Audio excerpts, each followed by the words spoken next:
is the final day of South Africa International Industrial Expo. My experience here at the Expo has been awesome. I met a couple of people who could be funders. I also met a couple of people who also wanted to go on program. There's quite actually a lot happening here, especially in regards to manufacturing. We produce the bearing.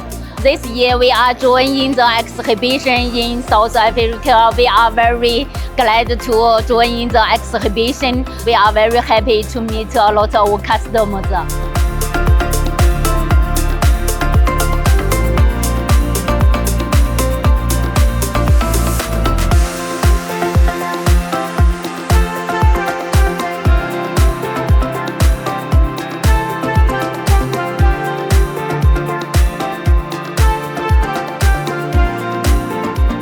I'm into lighting industry. Coming here, I've learned so much that there is more into life than lighting. I got to learn about the solars, inverters, batteries, and then not only that, the cablings as well, everything that has to do with this lighting. So I actually had a very good experience. I met amazing suppliers here. It's been a wow moment for me.